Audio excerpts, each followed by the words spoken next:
Hi class, this is number 2 of LP4, and today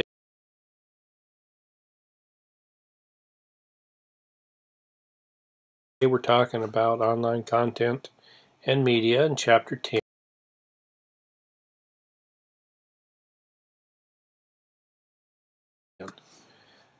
True to form, let's talk first about the second half of your seminar assessment and what that particular topic is. And I think that one of the really valuable things or perspectives that the really successful businesses have is the ability to see the future and to predict what the most likely outcomes are going to be within different sectors or different industries. And that's fundamentally what this chapter is about. It looks at some historic changes within the obvious, like publishing and music, etc. And it also, at the end of the chapter with Uber, or at the beginning of the last chapter, talked about some of these that are still morphing. So what I want you to do is to pick an industry that you believe is morphing as a consequence of the internet and will, over the next 5 to 10 years, evolve into a completely different business model, either how the companies within the sectors make their money, or what new models altogether and companies might develop. I think within the media in particular, you're going to see a lot of consolidation amongst companies, just like there's consolidation of application of the various different kinds of media. So take a look at the assignment in that context and identify a business or a sector or an industry that you think is going to morph, why you think it's going to morph, what the risks are to existing businesses, or what the new opportunities are. I think that's a good assignment for MBA students.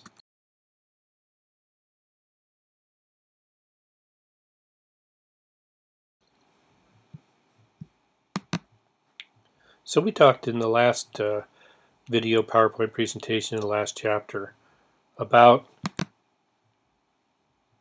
how different industries like real estate, finance, etc. were influenced by the web. And now we're going to look at just how the use of media, both from an industry standpoint and sort of an application standpoint, has been affected by the internet.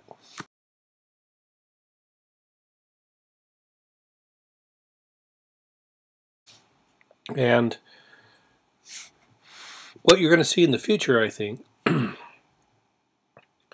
especially it's been occurring for the last several years, how it'll play out in terms of companies and what strategies that they take, I think is yet to be seen. But it's going to be really interesting. I think a very interesting decade. And one of the things that you'll see are companies like Apple and Google get into more in control of content than in hardware. I've made this point, I think, earlier in the PowerPoint presentations before. Apple is a good example of a company that has been out as a hardware company, but that's not really their focus anymore. It's more about producing really quality hardware that can control or even direct the evolution of how we absorb or how we interface with media.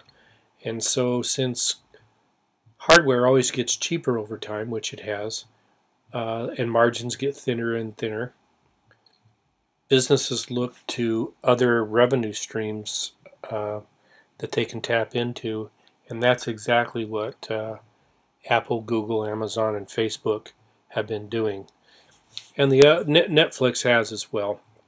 And Netflix, of course, is a provider, but they're now, like HBO, a content producer. Amazon is getting into that as well. Whether or not Facebook does remains to be seen. I think that I read or heard recently that Facebook is going to provide some apps that allow you to make videos, because again, it's all about over the future controlling content if you're going to grow your business. The hardware field is really crowded right now. It's a very crowded space, and when you look down the road, you'll see these companies like Apple and Google morphing into very would appeared to have been 10 years ago disparate sorts of things like cars and movies and so on and so forth. So so I've provided a video which deals with the YouTube video on this slide that deals with education and sort of the control of content in education, and it predicts some of the mergers that you might see between companies like Apple, Amazon, Google, and Netflix around the subject of education. But it's all about content. I could see Netflix getting into, for example, buying Conversity, I think it's called, or in the same context that the video talks about. I'd encourage you to look at it.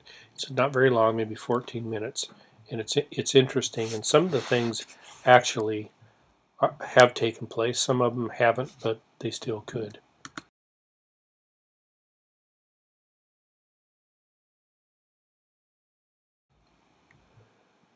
And obviously, there's a genesis going on in how we absorb information. I think you have people in my age category, and I'm probably not a great example. I think I'm reasonably hip for my age, but you have people like in my age group that are still supporting aspects of the old media model, and to some extent morphing into absorption of different content through different media sources like mobile and that sort of thing. On the other hand, so that's contributing to the growth of mobile and these other venues for media. On the other hand, it's the younger generations that will virtually not use the old media at all. That their method of absorbing news and entertainment will be through the internet, apps, and that sort of thing.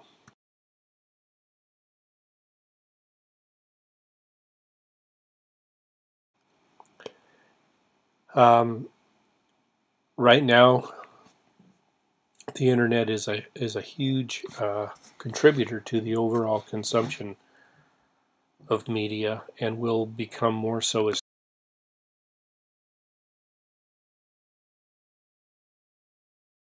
it goes on. This particular chart is a little confusing to me, quite frankly, because I don't know. You take shows like The Daily Show, which you can go to Comedy Central. Well, it's Jon Stewart retired, but up until very recently, you could go to the Comedy Central channel, and the next day watch online the episode that was broadcast the evening before. And I think you're going to see more and more of this as obviously the bandwidth is extended and would allow for great absorption of this material through your computer or through mobile devices, that people are probably, in other words, going to watch more and more what we watch on TV on the internet. And it's going to change the model in which they price these things. I think the whole TV, Comcast, DirecTV way of bundling shows. You know, you buy a bundle and 85% of it is superfluous. That is going to be it's going to be a dinosaur in the future of how we have access to the content that we most desire to.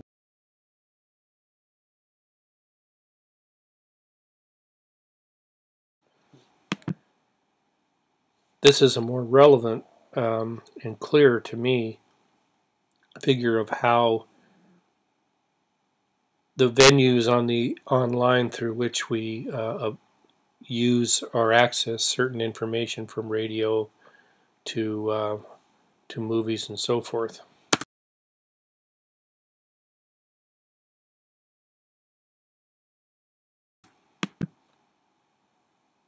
In the beginning, most of you can remember, I think, that are over 30 anyway, that a lot of the content in the beginning was free.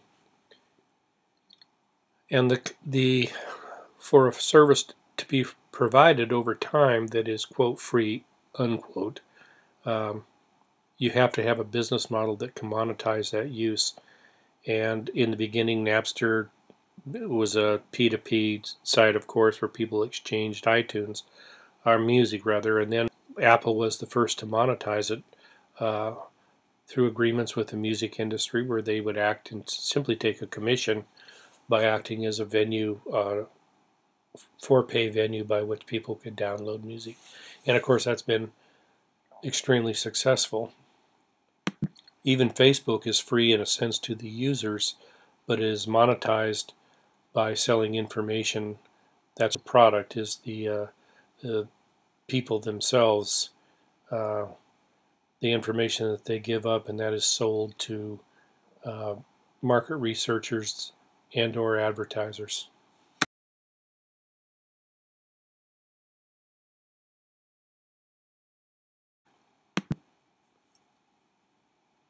In the future, we'll have 3 different ways, primarily through subscription like Netflix, a la carte, which I said I think people will, HBO I think is introducing that, where it's really just to pay for what you want to watch rather than at any time you want, rather than having this paying a subscription for a bundle of junk, most of which you don't want.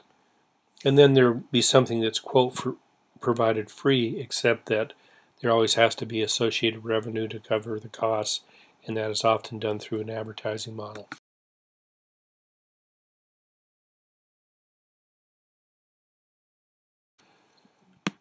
So businesses are constantly looking for different ways to to acquire new revenue streams, and if necessary to modify their business model so they can have access to other revenue streams. And the fact is that online consumers, like non-online consumers, are willing to pay for premium content when it's made available. The question is how do you provide, in what context do you provide it, and then how do you charge for that?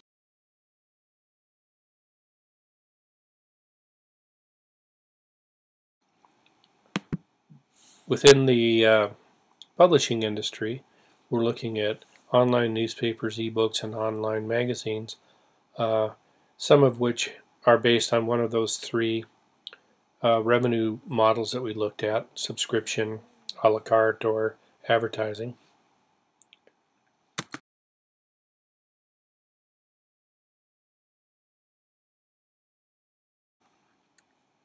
And again, I think the same holds true for television, radio, films, music, and games. And they'll continue to morph as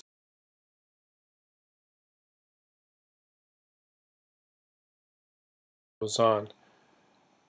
You could definitely see a company like Apple, or even Google, but Apple buying a company like Netflix in order to gain their knowledge of management of movies, their access to their content, and more recently buying literally their knowledge in how to create films. And that would probably be a very good model to buy for a company like Apple. And I think you'll see again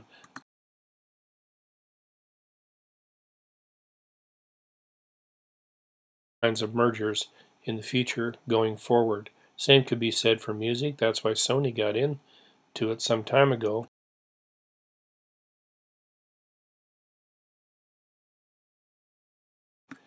And for games, I think online games will continue to grow in terms of the niche that is interested. And there are some fairly incredible opportunities when you integrate the strides made in virtual reality into games. I think you'll draw much broader, even elderly segments into that market.